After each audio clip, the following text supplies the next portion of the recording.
The internet can fire information around the world at the touch of a button. To find out how, we've come to the historic port of Calais in France. From the outside, she looks like any other cargo vessel. But then you notice the curious cargo she's taking on board. What appears to be a thick garden hose is snaking its way onto the loading bay at the stern. Strange enough, but stranger still, the hose seems to go on and on and on. It's an incredibly compact, high-tech underwater cable designed to carry an extraordinary volume of digital data. How long is it? It's a staggering 4,000 kilometers long. The digital revolution has transformed the world thanks to mile upon mile of undersea cable.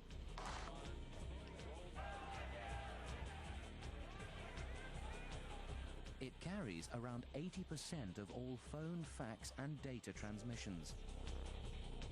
Without cable, the modern world would grind to a halt.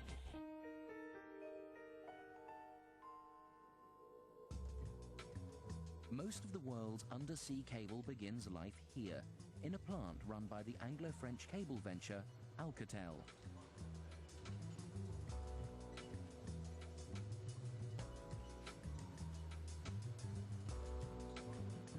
Manufacturing the cable is an intricate and labor-intensive business.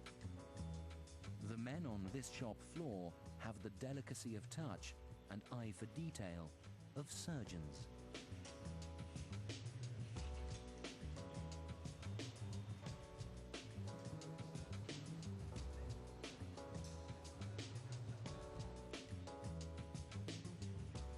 The fiber is incredibly thin, just the width of a human hair.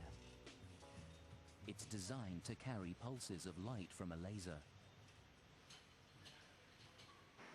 But even optic fiber can only carry a limited amount of digital data. So Alcatel weaves the fibers together into an enormous piece of glass rope. The fiber rope is fragile, yet the conditions it will face are extremely hostile. So that means wrapping it in a protective coating. And here it is. It looks like ribbon, but it's made of high-grade steel. The steel threads its way through a complex array of pulleys some 15 meters long. It's an endless switchback designed to keep the ribbon perfectly aligned.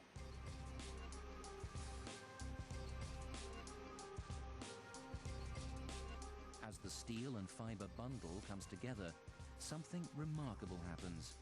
Miniature rollers squeeze the steel around the fiber to create the tube.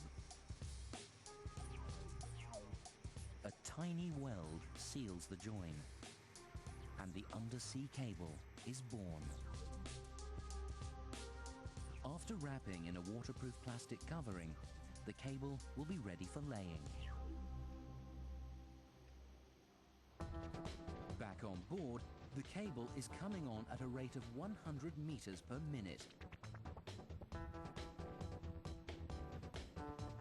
The operation needs constant monitoring. The cable is stored here below deck.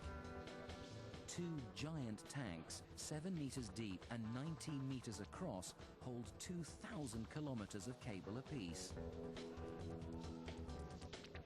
How the cable is stored is vital to the operation.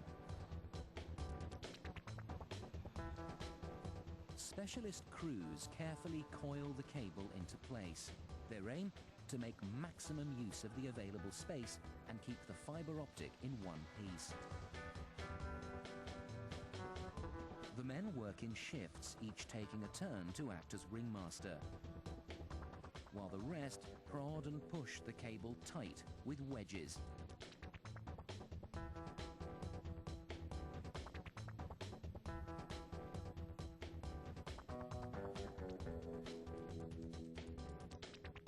How they do it.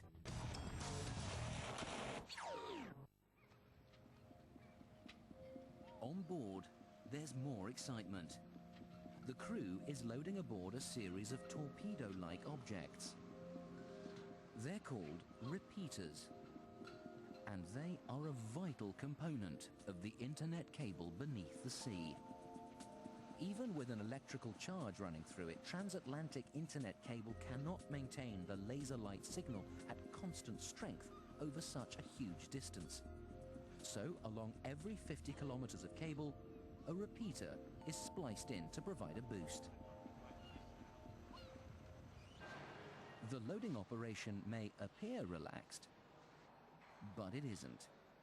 The crewmaster controls it with all the authority and subtlety of an orchestra conductor. Her team watches her intently. No words are spoken. Like a telepathic transfer of information, they just basically sign language or a nod of the head and wave of the hand here and there. Each repeater weighs half a ton.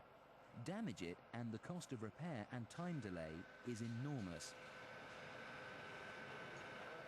Loading the amplifiers and cable is painstaking work, but deploying it under the sea is even more so.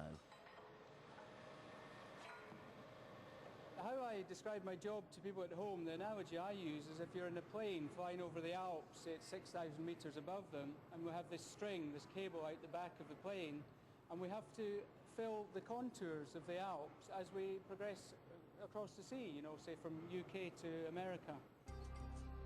To lay the cable with such awesome precision needs some very special technology. The ship's bridge looks a bit like the Starship Enterprise. It's quiet enough now, but when this vessel pulls out to sea, the pressure on the crew is relentless. The ship is custom built and designed to travel at a speed of just half a mile an hour, resisting tide and wind to stay on course using so-called dynamic positioning propellers mounted around the hull.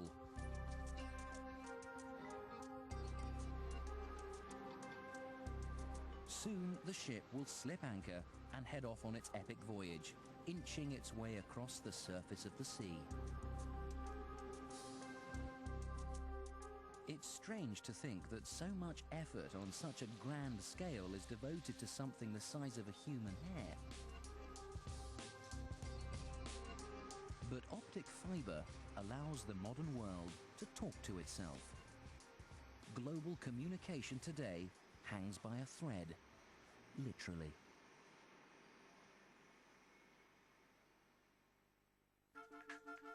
Five ordinary objects, five